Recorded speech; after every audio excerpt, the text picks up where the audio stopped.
Ser um dos melhores prospects ou promessas do MMA parece ótimo na teoria, todo mundo entusiasmado com seu potencial, você tá ganhando as lutas e segue forte rumo ao título mundial, mas as coisas nem sempre são tão boas quanto parecem. A estrada até o topo é sinuosa e tá cheia de sonhos desfeitos pelo caminho. Muitos dos maiores e mais badalados atletas do esporte tropeçam pelo caminho, e a gente não tá falando sobre derrotas no octógono, a gente tá falando de lesões, suspensões ou algum tipo de força sobrenatural, mantendo um novo talento longe dos holofotes, em alguns casos para sempre. Então já deixa o like e se inscreve no canal. Eu sou o Coutinho da MMA no Ponto e aqui vão 10 vezes que grandes promessas ficaram pelo caminho. Número 10, Matt Riddle. Depois de aprender tudo sobre MMA através de um livro sobre técnicas de BJ Penn aliado ao seu aprendizado de wrestling na faculdade, Matt Riddle foi selecionado para o The Ultimate Fighter com apenas uma única luta amadora no currículo e nenhum treinamento formal. Depois de perder nas quartas de final, Matt assinou e estreou com uma vitória contra Dante Rivera, mas lesões e outros problemas afetariam toda a sua carreira no UFC. Matt foi forçado a sair de 5 lutas em um curto período de tempo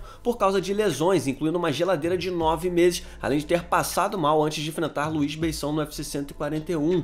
Riddle finalizaria Chris Clements com Katagatame em meados de 2012, ganhando o bônus de finalização da noite, mas o resultado acabou anulado devido a um teste positivo de maconha, gerando uma suspensão de 3 meses. Matt gostava muito da erva e isso acabou se tornando um problema real. Ele se recuperou com uma vitória sobre John McGuire no UFC 154, seguido de um triunfo contra Che Mills. Se você ignorar o doping causado pelo cigarrinho do capeta, o cara venceu 9 de 12 lutas no UFC, sendo que ele era basicamente um amador quando começou. O problema é que a vitória sobre Mills também seria anulada devido à verdinha, levando à sua demissão do UFC. Ele foi absolutamente escorraçado por Dana White.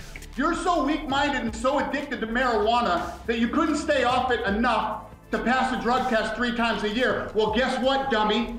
They drug test in the real world too. And I want to know where this rocket scientist is going to go and make $100,000 a year. O cara acabou assinando com o Bellator, mas nem chegou a lutar lá. Depois de vencer no Titan FC, Riddle assinou um acordo de $100 mil por ano para trabalhar no wrestling profissional e em 2018 ele assinou com a NXT, antes de chegar à elite do Telecat, a WWE, se tornando campeão dos Estados Unidos. Número 9, Philip Nover. No 8º episódio da 8ª temporada do The Ultimate Fighter, Dana White comparou Philip Nover a Georges St-Pierre. Pronto, a partir daquele momento o moleque estava completamente zicado, condenado a nunca mais corresponder às expectativas de ter sido o próximo GSP. E Dana deu outra alcunha a Nover durante o programa, chamando o cara de Philip Desmaio, já que ele literalmente desmaiou durante o anúncio do treinador. Ele competia no meio médio, mas o show precisava de pesos leves, então ele levou seu corpo ao limite para fazer parte da temporada. Nada melhor do que criar apelidinhos enquanto o cara fica se destruindo para bater o peso, né? Apesar do desmaio do rótulo de GSP, Nover chegaria à final do TUF, onde perderia na decisão para Efraim Escudeiro. Philip foi de uma final do TUF a uma derrota rápida por nocaute para Kyle Bradley. As coisas não estavam exatamente indo bem pro cara, mas ainda pioraram. Treinando para enfrentar sem stout em cima da hora, Nover desmaiou mais uma vez no corte de peso. Sim, é sério, o problema fez com que o lutador ficasse afastado por 9 meses. Não é exatamente o começo que ele esperava para sua carreira no UFC. Ele finalmente voltaria contra Robbie Emerson no UFC 109, uma luta que muitos pontuaram a seu favor, mas os juízes viram diferente. Com 3 derrotas consecutivas, o próximo GSP foi demitido pelo UFC. Ele retornaria das cinzas 5 anos depois, mas só venceu uma de 4 lutas antes de ser cortado novamente. Número 8, Conor McGregor. Já dava pra ver que tinha algo diferente em Conor McGregor com apenas 2 aparições no UFC. Quando ele entrou na arena em Boston para enfrentar Max Holloway no UFC Fight Night 26, o hype do jovem irlandês estava nas alturas e o cara dominou metade da luta com a Havaiana em pé, mas o jogo virou na metade final. Todo mundo se perguntava o que tinha acontecido para mudar tudo assim, do nada. O primeiro problema foi uma lesão gravíssima no joelho esquerdo durante a luta, deixando o talentoso ex-campeão do Cage Warriors fora de ação por 11 meses. Mas o hype voltou com tudo quando ele voltou à ativa e destruiu Diego Brandão na Irlanda, levando a galera ao delírio. O joelho esquerdo assombraria de novo poucos meses antes de sua luta contra Chad Mendes pelo cinturão interino, mas a história mostra que deu tudo certo pro cara no final. Número 7, Brian Ortega. Ortega tem encantado os fãs desde que entrou no UFC com nocautes e finalizações em todas as vitórias que teve, exceto a mais recente contra o zumbi coreano. É difícil manter alguém tão espetacular assim longe da imagem do cinturão, mas alguns tropeços atrasaram a carreira de Brian Ortega em quase 2 anos. Ortega chegou ao UFC como campeão dos penas do RFA e estreou contra Mike De La Torre, aniquilando o cara rapidamente em menos de 2 minutos. Bem-vindo ao octógono, rapaz. Calma aí, não tão rápido. Opa, a urina do rapaz tinha algo ilegal. ilegal. Ortega foi suspenso por 9 meses e multado em $2.500 por uso de esteroides anabolizantes. Não foi exatamente uma ótima impressão com o novo patrão, mas ele cumpriu a sua pena e voltou aos holofotes com uma sequência de 3 finalizações, derrubando Thiago Tavares, Diego Brandão e Clay Guida, e entrando no top 10 da divisão. Mas aí esse cara acabou arrebentando o Labrum. Aula de anatomia, esse troço fica no ombro. A lesão demoraria mais de um ano para cicatrizar, mas o cara ralou e voltou com tudo em 2017, finalizando Renato Moicano na melhor luta da noite no UFC 214. Ortega terá uma nova chance de conquistar o cinturão em setembro contra Alexander Volkanovski. Número 6, Khamzat Chimaev. Em um ano em que as lutas eram escassas em todo o mundo e as oportunidades batiam à porta, Khamzat Chimaev, um mero desconhecido com cartel de 6-0, viajou para a Ilha da Luta e se tornou a novidade mais quente do cenário do MMA. Depois de engolir John Phillips, finalizando com facilidade, Khamzat voltou 10 dias depois para amassar Rhys McKee em apenas 3 minutos, embolsando outro bônus. Seu nocaute em 17 segundos contra Jared Miskaert derrubou queixos nos 4 cantos do planeta, deixando o UFC tão empolgado que marcaria uma luta contra o peso meio-médio Leon Edwards em seguida, originalmente programada para final de 2020. Que começo, hein? O grande problema é que o ano dominado por Chimaev também foi dominado pela Covid-19 e os dois acabaram pegando a doença maldita. A luta foi transferida para janeiro para dar aos lutadores tempo para se recuperar, mas Chimaev foi forçado a sair da luta uma segunda vez, pois estava lidando com os efeitos da doença ainda. Quando a luta foi transferida pela segunda vez para 13 de março, tudo estava dentro dos conformes, até que Chimaev foi mais uma vez forçado a desistir da luta porque ainda não havia se recuperado por completo. A luta com Edwards foi enterrada de vez e o Lobo Checheno atualmente se prepara para enfrentar Liu Jingliang, e isso no fim de outubro. Número 5, Yair Rodrigues. O ano é 2017 e Yair Rodrigues é o maior fenômeno do México desde Guillermo del Toro. E estreando no UFC 180 e se tornando campeão do TUF América Latina, Rodrigues conquistaria 6 vitórias consecutivas na organização com 4 bônus de performance, incluindo um assassinato contra o ex-campeão BJ Penn. E Yair acabou dando um passo maior do que a perna quando topou enfrentar Frank Edgar e sumiu do mapa depois disso. Quase um ano depois da derrota para Edgar, começou um burburinho de que o Pantera havia sido demitido pelo UFC por recusar várias lutas. Quando questionado sobre isso, Dana White simplesmente disse que se você não quer lutar, esse não é o lugar para você. A gente tem certeza de que essa não é a história de verdade,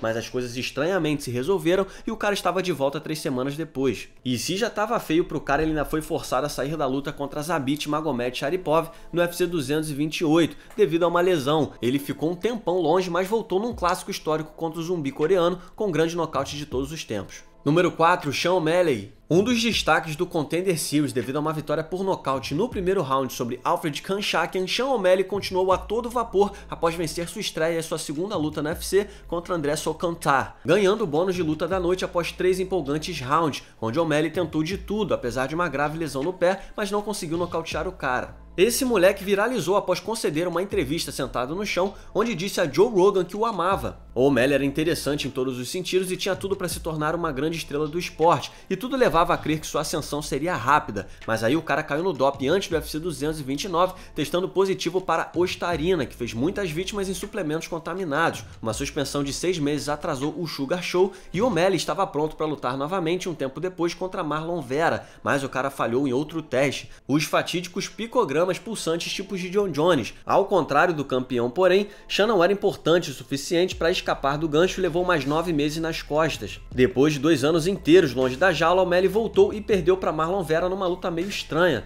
mas o marketing em cima do garoto é tanto que ele já tá chegando nas cabeças de novo. Número 3, Khabib Nurmagomedov. Os fãs ficaram doidos quando Khabib Nurmagomedov topou lutar contra o completamente desconhecido Darrell Rocher em peso casado no co-evento principal do UFC na Fox 19, depois que Tony Ferguson foi forçado a sair. Por que diabos Khabib aceitaria essa luta? Bastava sentar e esperar até que Tony estivesse bem novamente, mas o que as pessoas não percebem é que Nurmagomedov estava ficando maluco, ele precisava desesperadamente de uma luta, qualquer luta. Depois de embalar 6 vitórias consecutivas no UFC desde sua estreia em 2012, a águia estava voando em direção ao título, mas lesões recorrentes no joelho e uma costela quebrada forçariam Khabib a sair de 3 lutas e, como resultado, ele ficaria fora por 728 dias. O último adversário que ele derrotou, Rafael dos Anjos, era o campeão na época. Todo mundo estava progredindo no esporte, enquanto ele não podia fazer nada. Durante seu pior momento, Nurmagomedov fez uma postagem emocionante no Instagram para dizer que ele talvez nunca mais voltasse a lutar. Felizmente, o cara deixou a zica de lado e se curou. Agora faz sentido ele ter topado a luta bizarra contra um famoso Ken Darren Rocher, que, coitado, levou uma surra inesquecível do endiabrado Khabib.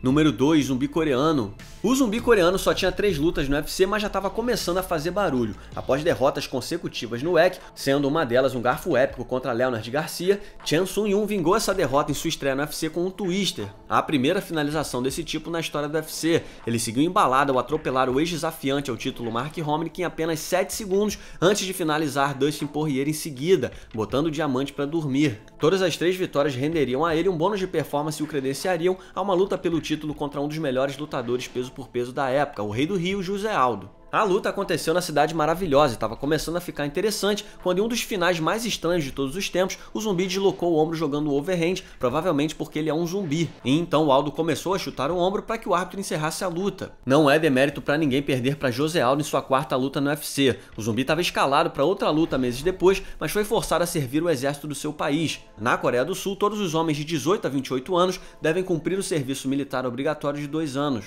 Ele estava se aproximando da idade limite e, portanto, não tinha muita escolha. Levaria 3 anos e meio desde a sua derrota para José Aldo até que víssemos o zumbi na jaula novamente, mas ele compensou o tempo perdido, nocauteando Denis Bermudez em menos de 3 minutos para ganhar outro bônus. O zumbi segue comendo cérebros por aí entre os 5 primeiros colocados do ranking até hoje. Número 1, Glover Teixeira. Depois de perder sua primeira luta profissional no WEC 3, Glover Teixeira se juntou à academia do cara que ganhou dele, a equipe de John Rackman, para aprender umas coisinhas sobre MMA. O mineiro foi um dos alunos da academia e o principal sparring de Chuck Liddell nos anos seguintes, trocando porrada com um dos melhores do UFC na época. O UFC era questão de tempo, mas Glover enfrentaria um obstáculo grande em 2008. Ele não tinha visto de trabalho, sendo forçado a voltar para o Brasil até que ele pudesse resolver as papeladas. Rackman imaginava que o processo levaria alguns meses, mas ninguém poderia prever que Glover ficaria fora do cenário de MMA dos Estados Unidos por 4 anos. O cara estava na ponta dos cachos, mas foi afastado das grandes ligas por uma eternidade. Teixeira decidiu se manter ativo enquanto isso, vencendo 10 lutas consecutivas com 9 finalizações, 7 delas no primeiro round. Com 15 vitórias seguidas, agora Glover se tornou o melhor do mundo fora das grandes ligas, até que finalmente resolveu seus problemas de vista em 2012, estreando no UFC em grande estilo. Glover mostrou a que veio, vencendo 5 consecutivas até disputar o cinturão contra John Jones.